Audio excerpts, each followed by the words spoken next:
वो इस जीवन के दौरान आपके पापों का भोग जरूर करेगा। अब आपके पाप ही ज्यादा बड़े हैं तो वो समय लंबा होगा और कठिन भी होगा। अगर वो कम है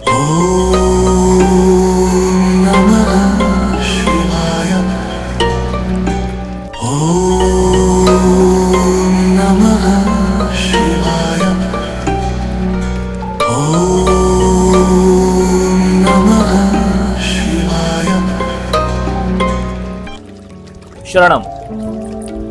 आज हम एक ऐसे विषय पर बात करने वाले हैं जिसके ऊपर बहुत सारे लोगों के कई सारे सवाल रहते हैं। वो सोचते हैं, दिन रात सोचते हैं कि इसका जवाब क्या होगा, क्या वो जो कर रहे हैं, जो भी निर्णय ले रहे हैं वो सही है या नहीं। जी हाँ, हम बात कर रहे हैं आपकी संतान के बारे में। आज के समय में जहाँ लोग अपने संतान होने से दुखी हैं या संतान के भविष्य को लेकर दुखी हैं, वहीं इस बारे में भी दुखी हैं कि उनकी संतान के जीवन में जो दुख आ रहे हैं उसकी वजह क्या है।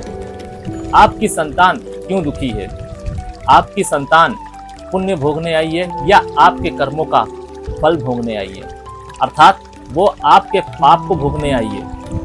आज आप इन सभी सवालों के जवाब हमसे पाएंगे और ये जानेंगे कि किस तरीके से आप अपने बच्चे की कुंडली के माध्यम से उन ग्रहों को अच्छा कर सकते हैं, उन दोषों को निवारण कर सकते हैं जो वो आपके माध्यम से भोग रहे हैं, आपके पापों की सजा भोग रहे हैं। आज का विषय मेनली इस बात पर निर्भर करेगा कि आपकी संतान यानी कि बच्चा अपने पिता के पाप भोगने आया है या पुण्य भोगने आया है। आज आपको इसका जवाब मिलेगा कि कैसे आप अपने बच्चे के जीवन में आने वाली समस्याओं का निवारण कर सकते हैं। समस्याएं वो जो आपके माध्यम से आपके बच्चे के जीवन में आने वाली हैं। हम अपने जीवन में बहुत सारी ऐसी गलतियां, ऐसे निर्णय ले लेते हैं या हम कर जाते हैं जिसके बारे में हमें पता नहीं होता है, लेकिन जो निर्णय अच्छे होते हैं उसका हमें लाभ मिलता है पुण्यों के रूप में। वहीं जो निर्णय गलत होते हैं वो हमारे जीवन में पाप बनकर मंडराते रहते हैं। अब वो पाप या तो आप भोगें या आपकी संतान, भोगना तो पड़ेगा। तो आज आप ये जानेंगे कि आपके निर्णय के माध्यम से या आपकी गलतियों के माध्यम से जो संतान उत्पन्न हुई है, यहाँ पर हमारा तात्पर्य ये बिल्कुल भी नहीं है कि आपने कोई गलती की है उसके माध्यम से संतान उत्पन्न हुई है। यहाँ पर हमारा तात्पर्य सीधा सीधा ये है कि आपने अपने जीवन में संतान उत्पत्ति से पहले कोई ऐसी बड़ी गलती तो नहीं कर दी जिसका भोग करने के लिए आपकी संतान ने जन्म लिया है। और अगर ऐसा है तो किस तरीके से आप अपने संतान के जीवन को सुगम और सुदृढ़ बना सकते हैं। हम हमेशा यही चाहते हैं कि जो भी जीवन में हमने निर्णय लिए हैं या जो भी हमने कर्म किए हैं उसका फल या तो हमें मिले, और अगर नहीं मिल रहा है तो उसका प्रायश्चित हम कैसे कर सकते हैं। ये कोई भी माँ बाप नहीं चाहता है कि उसके पापों की सजा उसकी औलाद को, उसकी संतान को मिले। आज आप ये जानेंगे कि किस तरीके से आप उन सभी समस्याओं का निवारण कर सकते हैं। Welcome celestial seekers to the cosmic journey where the stars align and destinies unfold. मैं यहाँ हूँ ताकि आपको ब्रह्मांड के रहस्यों के माध्यम से गाइड कर सकूँ और ज्योतिष के ज्ञान से आगे का मार्ग प्रकाशित कर सकूँ। ज्योतिष में कई सारे ऐसे सूत्र हैं जिसके माध्यम से आप ये जान सकते हैं कि आपके जीवन में जो संतान आने वाली है या जो आ चुकी है वो आपके पाप भोग रही है या पुण्य भोग रही है। आज आप इस चीज को बहुत अच्छे से समझेंगे। कैसे देखा जाता है? पहले तो हम ये जानते हैं कि शास्त्रों में कितने प्रकार की संतान का विवरण है। ब्रह्मवैवर्त और इस जैसे कई पुराणों में ये वर्णन किया गया है कि हमारे जीवन में 5 प्रकार की संतानें होती हैं। ऋण दात्री संतान जो हमें ऋण चुकाने आई है, ऋण दाता संतान जिसका ऋण हमें चुकाना है, कर्म भोगी संतान जो हमें कर्म का भोग कराने आई है, कर्म प्रदाता संतान जो हमारे कर्मों में पाप और पुण्य का समावेश करने आई है, और अंतिम है मोक्षदायिनी संतान। ऐसी संतानें बहुत कम होती हैं और इन संतान के माध्यम से पिता को मोक्ष प्राप्त होता है। लेकिन ऐसे एग्जाम्पल्स देखे गए हैं जहां पर संतान की वजह से पिता को मोक्ष मिला है। हाँ, आज हम बात कर रहे हैं पिता के बारे में। अगर आपको ये जानना है कि माता की कुंडली से कैसे देखें या हम ये कैसे देखें कि संतान माता के पाप भोग रही है या पुण्य भोग रही है, तो इसके लिए मैं अलग से एक वीडियो बनाऊंगा। और अगर इस वीडियो में मुझे 100 कमेंट्स आते हैं कि मैं माता के ऊपर वीडियो बनाऊं, तब तो मैं इसका वीडियो बनाऊंगा, अन्यथा मैं इसके ऊपर वीडियो नहीं बनाऊंगा। क्योंकि आपके लिए मैं वीडियो लेकर आता हूं, मेहनत करता हूं, और उसके ऊपर भी अगर मुझे ये ना पता चले कि जो भी मैं मेहनत कर रहा हूं वो एक राइट ऑडियंस के पास पहुंच रही है या नहीं, तो जब तक वो राइट ऑडियंस के पास नहीं पहुंचेगी तो मेरी मेहनत जो भी है, जो मैं कर रहा हूं, वो वेस्ट है। अब हम समझते हैं कि कैसे हम अपने कुंडली के माध्यम से ये जानेंगे कि आपकी जो संतान है वो आपके पाप भोगने आई है या पुण्य भोगने आई है। सबसे पहले तो पिता अपनी कुंडली में ये देखे कि उसके 5th हाउस का लॉर्ड किस स्थिति में है। अगर वो पीड़ित स्थिति में है, नीच का है या अशुभ स्थिति में है, तो यह तय है कि आपकी संतान से आपको पीड़ा जरूर मिलेगी, और उस पीड़ा की वजह आपके पाप हो सकते हैं। यहाँ पर यह तात्पर्य नहीं है कि उसकी सजा उसे मिलेगी या नहीं मिलेगी। यहाँ पर हम ये कह रहे हैं कि अगर आपका 5th हाउस पीड़ित है, अब वो किसी भी रूप में पीड़ित हो सकता है। अगर 5th हाउस में राहु या केतु बैठे हुए हैं या कोई नीच का ग्रह बैठा हुआ है, इसका मतलब वो हाउस पीड़ित है। और अगर वो पीड़ित है तो संतान के माध्यम से आपको दुख मिलेगा ही मिलेगा।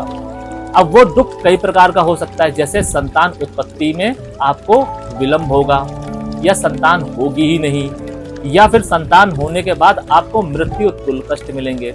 अब हम ये जानेंगे कि आपके कर्मों की सजा आपके संतान को मिलेगी या नहीं मिलेगी। तो आप अपनी कुंडली में देखिए कि आपकी कुंडली में 5th स्थान से जो 4था स्थान है, यानी कि 8th हाउस की स्थिति क्या है। अगर 8th हाउस पीड़ित है तो आपके कर्मों की सजा आपकी संतान भोगेगी ही भोगेगी। अब वो भोग किस प्रकार का है, ये इस पर निर्भर करेगा कि आपको क्या रेमेडी करनी है। रेमेडी के ऊपर हम बात बाद में करेंगे। पहले हम ये समझते हैं कि किस तरीके से आप ये समझ सकते हैं कि आपकी संतान आपके पुण्य भोग रही है या पाप भोग रही है।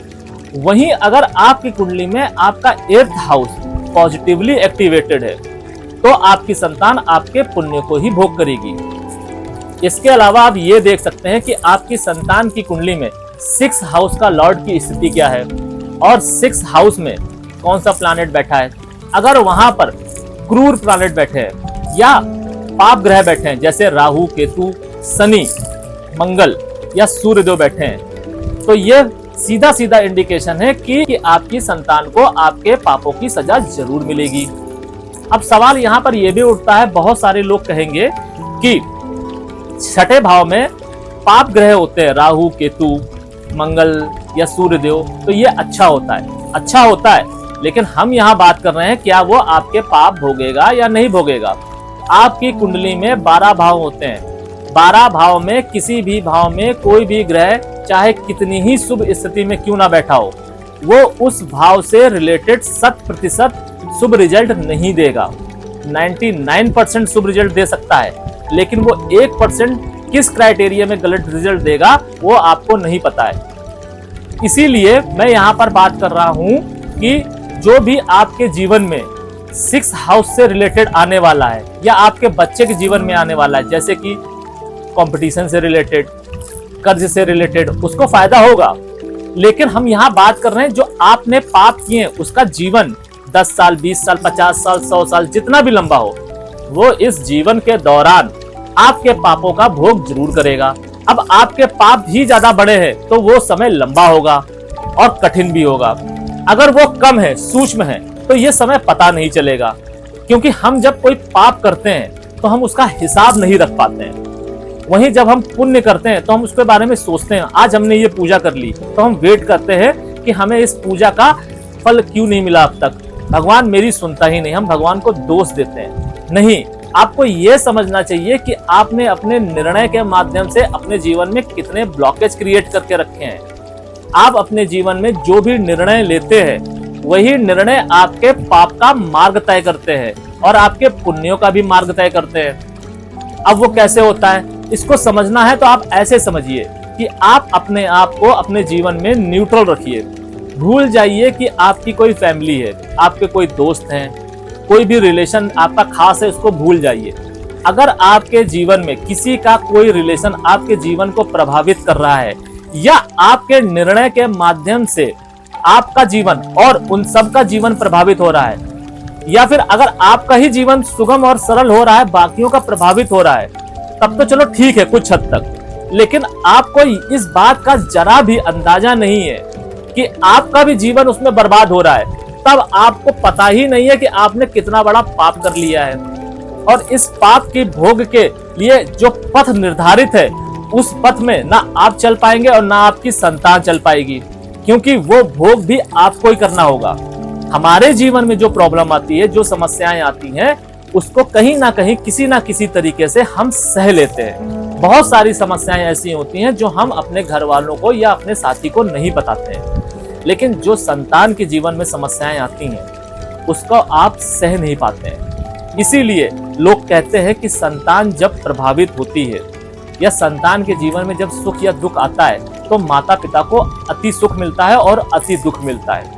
इसलिए आपको ये हमेशा समझना चाहिए कि आपके किए हुए पाप कहीं ना कहीं किसी न किसी रूप में लौट कर जरूर आएंगे। और अगर ये पाप और पुण्य आपके संतान के रूप में लौट कर आ रहे हैं, तो ये आपके लिए सौभाग्य भी है और वो दुर्भाग्य भी है। अब ये जानेंगे कि आपकी संतान पुण्य कैसे भोग रही है।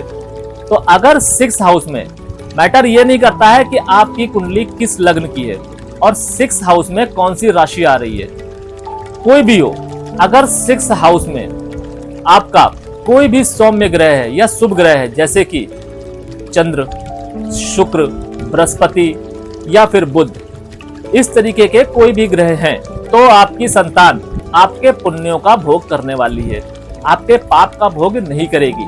लेकिन इससे यह तय नहीं होता है कि आपने जीवन में कोई पाप नहीं किए हैं। हम सभी कहीं ना कहीं जाने अनजाने में कोई ना कोई पाप करते हैं। मैं ही हूं, क्या मैंने कभी कोई पाप नहीं किया होगा? अवश्य किया होगा, क्योंकि हमसे जाने अनजाने में कुछ ना कुछ गलतियां होती रहती हैं। मुद्दा ये नहीं है कि हम गलतियां कर रहे हैं, वो गलतियां कितनी बड़ी हैं कितनी छोटी हैं। मुद्दा बस इस बात का है कि आपको उन गलतियों का एहसास है या नहीं है। अगर उस गलतियों का एहसास है तो ये भी अपने आप में एक प्रायश्चित है, और उसको आप सही कर सकते हैं तो आपने वो प्रायश्चित निभा लिया, वो प्रायश्चित आपने एग्जीक्यूट कर दिया। लेकिन अगर आप सिर्फ सोच के रह गए और अगर आपने इसको डेस्टिनी पे डाल दिया, तो आप मूर्खता कर रहे हैं, क्योंकि ये मल्टीप्लाई हो रहा है। अब ये समझते हैं कि अगर आपकी संतान पुण्य भोग रही है तब तो कोई बात नहीं है। पाप भोगने की वजह से उसके जीवन में जो दुख आने वाला है, उसको किस तरीके से आप रोक सकते हैं। तो ये दुख कई प्रकार से हो सकता है। जैसे हो सकता है ये दुख आपके एंसेस्ट्रल वे में आ रहा हो, जैसे कि आपके पिता के पिता ने कोई पाप किया हो, वो आप भोगे और आपने पूरा नहीं भोग पाया, तो वो आपकी संतान की तरफ चैनलाइज हो गया। अगर वो नहीं भोग पाएगी तो उसकी संतान की तरफ चैनलाइज हो जाएगा। तो इस क्रम को तोड़ने के लिए आपको अपने घर में पितृ शांति यज्ञ अवश्य कराना चाहिए। कुछ स्पेसिफिक तिथियां होती हैं जो चार्ट टू चार्ट वेरी करती हैं। अगर आप उस तिथि के हिसाब से वो यज्ञ कराएंगे तो इस क्रम को तोड़ा जा सकता है और इससे आने वाले नेगेटिव रिजल्ट को भी कम किया जा सकता है। हम यहाँ पर ये नहीं कह रहे हैं कि हम आपके भाग्य में लिखी हुई चीजें बदल देंगे।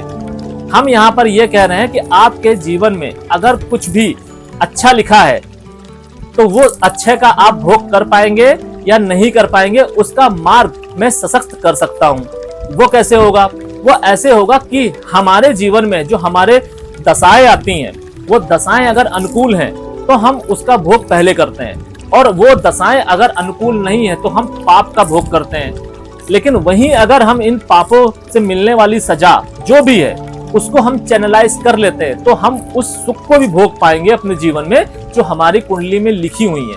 आपने कई बार ऐसा देखा होगा कि आपके कुंडली में बहुत सारे अच्छे योग हैं और आप सोचते भी होंगे हमारी तो उम्र इतनी हो गई है, हमने अपने जीवन का इतना साल बर्बाद कर दिए, हमें उन सुखों का अनुभव नहीं हुआ, हमें इन सारे योगों का फायदा नहीं हुआ। तो कभी आपने ये विचार किया कि आपको उन सुखों का फायदा क्यों नहीं हुआ? उसके पीछे की वजह क्या थी? उसके पीछे की वजह यही थी कि आपको आपके जन्म के समय एक जो दशा मिलती है, महादशा मिलती है, वो अनुकूल नहीं मिली, जिसकी वजह से आपके जीवन में व्यवधान आए।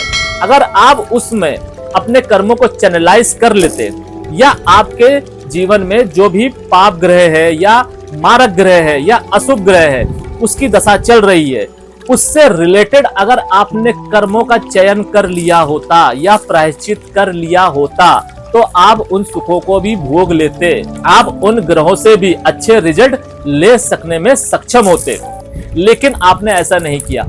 अब आप अपनी संतान के टर्म में ऐसा गलती कदापि मत कीजिए। आपकी संतान की कुंडली में अगर इस तरीके के कोई योग है तो आप उसका निवारण तत्काल करिए। आपकी संतान के थ्रू आप गायत्री यज्ञ करा सकते हैं, गायत्री मंत्र का जाप करा सकते हैं स्पेसिफिक तिथि में, स्पेसिफिक टाइम में और एक स्पेसिफिक प्रोसेस के थ्रू। अगर आप ऐसा करेंगे तो भी आप अपने पूर्वजों के इस क्रम को तोड़ सकते हैं। लेकिन ध्यान रखिए, ये सिर्फ और सिर्फ हम उस टर्म में बोल रहे हैं जब आपको ये समस्या अपने पूर्वजों के माध्यम से मिली है। ध्यान रखिए, कभी भी आप कोई भी हवन यज्ञ करने जा रहे हैं, कोई भी अनुष्ठान करने जा रहे हैं, तो आप अपनी कुंडली में, अपने घर में आप ये देखिए कि आपकी कुंडली में कोई ऐसा पितृदोष या फिर कोई कुल देवी या कुल देवता का दोष तो नहीं है। अगर है तो आपको पहले उसका निवारण करना चाहिए। और हाँ, आप एक काम और भी कर सकते हैं। आप अपने घर में या किसी मंदिर में, आपका अगर कोई कुल देवी का मंदिर है तो उसका आप जीर्णोद्धार करा सकते हैं। आप अपने घर में कुल देवी का हवन करा सकते हैं टाइम टू टाइम। इससे आपके बच्चे के जीवन में पुण्यों का इजाफा होगा और आपके जीवन में भी पुण्यों का इजाफा होगा। आप किसी योग्य व्यक्ति को दान दे सकते हैं। इसका आप चयन बहुत ही समझदारी के साथ कीजिए। इसके अलावा आप अपने कुल देवी देवता को स्थापित कर सकते हैं, उनको भोग दे सकते हैं, उनको आगे कर सकते हैं। ध्यान रखिए, जितना सम्मान आप अपने कुल देवी देवता को और पितरों को देंगे उतना ही सम्मान आपकी संतान को मिलेगा। आप ये कदापि मत सोचिए कि आपका जीवन बहुत ही सरल और सुगम गया है, आपका जीवन में कोई भी व्यवधान नहीं आए हैं तो आपकी संतान के जीवन में भी नहीं आएंगे। कभी कभी हम इस चक्कर में बहुत ही मगरूर हो जाते हैं और गलतियों पर गलती करते चले जाते हैं। वो आपके पास्ट लाइफ के कर्मा हो सकते हैं, आपके पास्ट लाइफ के पुण्य हो सकते हैं, जिसकी वजह से आपको इस जन्म में कोई भी दिक्कतों का सामना नहीं करना पड़ा। लेकिन आप इस बात का हमेशा ध्यान रखिए कि आप जो भी कर्म कर रहे हैं उससे पाप कितना आप बढ़ा रहे हैं। गलती अगर जाने अनजाने से हो रही है या आप जानबूझ के भी कर रहे हैं तो कोशिश ये कीजिए कि आप उसको किस तरीके से न्यूट्रलाइज कर सकते हैं प्रायश्चित करके। पाप की सबसे बड़ी सजा प्रायश्चित है, अगर आप कर लेते हैं तो। नहीं तो सजा फिर विधान है, वो अटल है, वो आपके जीवन में आएगी। एक बात और, एक चीज मैं और आपसे कहना चाहूंगा। जैसे आज के समय में मैं ये बहुत देखता आ रहा हूं कि लोगों के जीवन में बहुत समस्याएं आ रही हैं। जैसे लोगों की शादियां हो जाती हैं, लोग अपने स्पाउस से अलग हो जाते हैं और संतान को वो छोड़ देते हैं। जो भी पिता अपनी संतान का त्याग स्वेच्छा से करता है वो एक अखंड पाप का भागीदार होता है। उसका पाप फिर कई जन्मों तक उतरता नहीं है, फिर आप चाहे कितना ही बड़ा प्रायश्चित क्यों ना करें। ऐसे लोगों के जीवन में ऐसे कई जन्म होते हैं जब उनकी संतान नहीं होती है, या संतान होती है तो संतान के जीवन में इस तरह की समस्याएं आती हैं जिसका निवारण वो पूरी जिंदगी करता है लेकिन उसको निवारण नहीं मिलता है। जैसे उसकी संतान अगर होगी तो उसको कोई ना कोई ऐसी डिसीज होगी जिसका इलाज कराते कराते वो परेशान हो जाएगा। जैसे उसकी संतान या तो मेंटली डिस्टर्ब होगी। इस तरीके की जो मेजर प्रॉब्लम होती है वो ऐसे ही लोगों के जीवन में आती हैं। नहीं तो विधाता इतना क्रूर नहीं है कि हमें संतान दे और इस लेवल की संतान दे कि हमारा आगे का जीवन नर्क हो जाए। आपकी छोटी मोटी गलतियों की सजा हमारा विधाता हमें माफ करके चुका देता है, इवन कर देता है। क्यों? क्योंकि हम कई सारी ऐसी गलतियां कर देते हैं जाने अनजाने में जो इग्नोर की जा सकती है, लेकिन कुछ ऐसी गलतियां होती हैं जिसको आपको चुकाना ही पड़ता है। तो आपको ये बात भी समझनी पड़ेगी। वहीं इस सिक्के का दूसरा पहलू भी है। कुछ ऐसी स्त्रियां भी हैं जो संतान को लेकर चली जाती हैं। आप सोचिए कि जो संतान को लेकर आप गई हैं, क्या वो संतान आपकी है? नहीं। जिस संतान को लेकर आप अपने मायके या कहीं और रह रही हैं उसके पिता से इसको दूर करके, इसमें आप एक अखंड पाप कर रही हैं। और उनका साथ जितने भी लोग दे रहे हैं, उनके भाई, बंधु, माता पिता, वो भी पापी हैं। उनको भी नरक में जगह मिलेगी, उनका भी जीवन नरक होगा, कीड़े पड़ के मरेंगे वो लोग। तो आपको इस बात का ध्यान रखना चाहिए कि आप जिसकी संतान को लेके गए हैं वो आपकी संतान नहीं है, वो किसी और के कुल की संतान है। तो आप इस बात को समझिए। अगर आपके स्पाउस ने उसका त्याग कर दिया है तब आप अगर उसको पाल रहे हैं या पाल रही हैं, तब तो आप ये पुण्य कर रहे हैं और उस संतान के लिए ये अच्छा है। लेकिन अगर आप ऐसा नहीं कर रहे हैं तो आप लिख के ले लीजिए कि उसकी वो पीढ़ी नहीं तो उसकी अगली पीढ़ी आप नाश कर देंगे। आप एक अभागे पिता और अभागी माँ हो सकते हैं। तो आपको इस चीज को भी समझना चाहिए कि आप जो कदम उठा रहे हैं उसके पीछे की वजह क्या है। आप अगर ये सोच रहे हैं कि आप अपने संतान का उपयोग करके अपने मंसूबों को कामयाब कर सकते हैं तो आप बेवकूफी कर रहे हैं। आप अपने संतान को दुख दे रहे हैं। आप अपने संतान के जीवन में पापों का इजाफा कर रहे हैं। उसके इस कुंडली में अगर कोई योग भी है तो आप उसके योग का भी पूर्ण योगदान नहीं होने देंगे। उसके योग का पूर्ण फल उसको नहीं मिलने दे रहे हैं। आपको ये समझना होगा, क्योंकि अगर कोई योग है उसकी कुंडली में और वो योग की कोई ना कोई वजह होगी कि वो कैसे फलीभूत हो रहा है, वो योग किस हाउस में बनना है। अगर वो धन भाव में बनना है तो जाहिर सी बात है कि वो उसके पैतृक संपत्ति या उसके पिता के माध्यम से ही फलीभूत होगा। अगर ये 8th हाउस में बनना है तो भी ये उसके पिता के माध्यम से ही होगा। अगर ये उसके 10th हाउस में बन रहा है, 9th हाउस में बन रहा है तो भी ये उसके पिता के माध्यम से ही संपन्न होगा। और अगर ये योग उसके 4th हाउस में बन रहा है तो ये उसकी माता के माध्यम से होगा। 12th हाउस में बनना है तो ये उसकी माता के माध्यम से होगा। 11th हाउस में बन रहा है तो पिता और उसके जो शादी, उसका विवाह जिसके साथ होगा उसके माध्यम से होगा। तो आपको ये बात समझनी होगी। आप आजकल के लोग आवेश में आकर, क्रोध में आकर बेवकूफियां कर रहे हैं। आप अपनी लड़ाई खुद लड़िए। अगर आप सक्षम नहीं हैं तो आप लड़ाई ना करिए, कायरों की तरह मत लड़िए। इसलिए आपको ये समझना होगा। अगर आपको कोई डाउट है कि किस तरीके से जो भी मैंने आपको समझाया है, अगर आपको उसमें कुछ ऐसा है जो समझ में नहीं आया तो आप हमें कमेंट के माध्यम से पूछ सकते हैं। मोरल ऑफ द स्टोरी बस इतनी है कि आपके बच्चे की कुंडली में अगर 6th हाउस किसी भी वे में पीड़ित है तो वो पिता के पाप का भोग करेगा ही करेगा। अब पिता के पाप ज्यादा है तो ज्यादा भोग करेगा और कम है तो कम भोग करेगा। और उसकी रेमेडीज क्या हो सकती हैं वो भी मैं आपको बता चुका हूँ। स्पेसिफिक रेमेडी के लिए आपको हमसे स्पेशली कांटेक्ट करना होगा। मैं आपको बता सकता हूँ कमेंट के माध्यम से, या फिर आप स्क्रीन में चल रहे व्हाट्सएप नंबर के माध्यम से भी हमसे कांटेक्ट कर सकते हैं। इसके अलावा अगर आपको यह जानना है कि आपका बच्चा माता के पुण्य भोगेगा या पाप भोगेगा या भोग रहा है या भोग रही है, वो जानने के लिए आप हमें कमेंट कर सकते हैं। जैसा कि मैंने आपको वीडियो के स्टार्टिंग में कहा कि अगर इस वीडियो में 50 या 100 कमेंट आ जाएंगे तो मैं इसके ऊपर एक डिटेल वीडियो बना दूंगा। आपको ये वीडियो आशा है समझ में आया होगा। अगर आपके मन में कोई भी क्वेरी हो, कोई भी सवाल हो तो आप हमसे कर सकते हैं। आज के लिए बस इतना ही।